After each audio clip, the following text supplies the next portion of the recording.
Raila Educational Center is a public school located in Kenya along Karanja Road in Kibra. It has approximately 1,400 learners, both secondary and primary. Did you know that Kibra is a Nubian word meaning forest?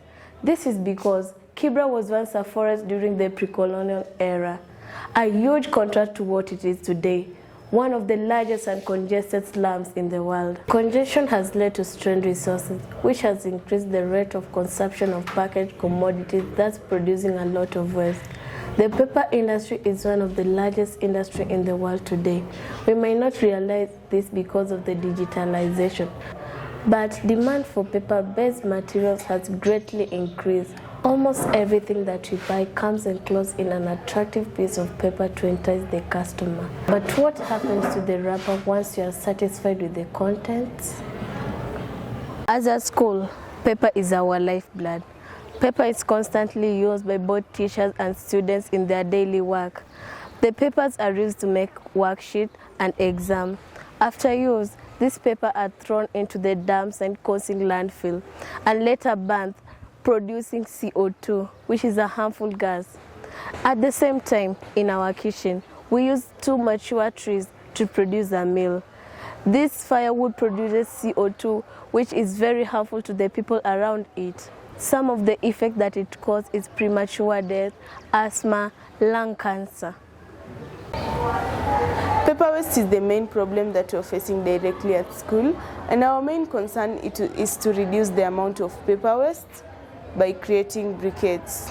When these briquettes are used in the kitchen as a form of fuel for cooking, they will help reduce landfills, deforestation, and emission of greenhouse gases. We decided to create a small working place where we place our briquettes.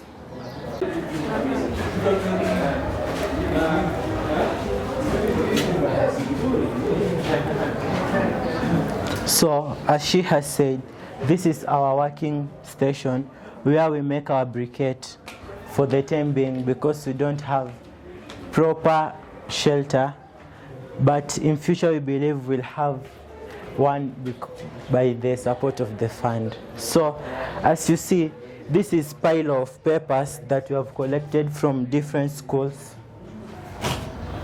So, we'll start by shredding these papers into small sizes because we don't have a shredder.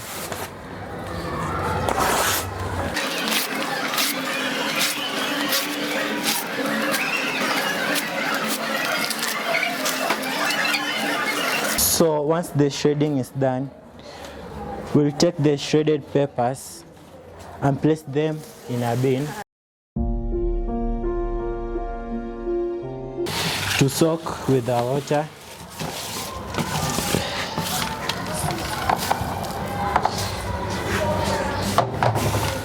So once we place like this, we add amount of water.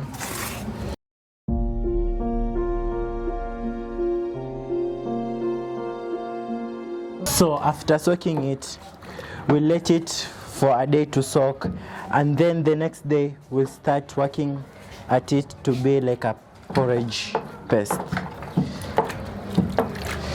So let it soak for 3 days to be like a porridge.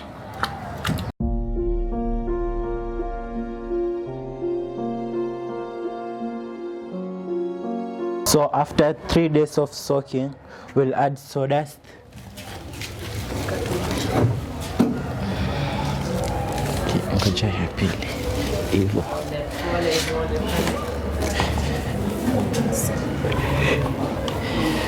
So we'll mix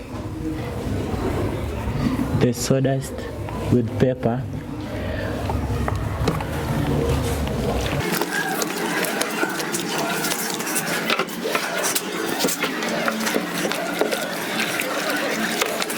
This is the final product after mixing the pepper waste and sawdust thoroughly. So the outcome will look like this. Now it is ready to be molded. So we'll use a container to mold it because we don't have a machine, briquette machine. So we'll use a container. This is the type of a container. We have made a hole around it so that it can release water, and we have cut it so that it can be easy to remove the briquettes. So we'll mold the briquettes into cylindrical shape.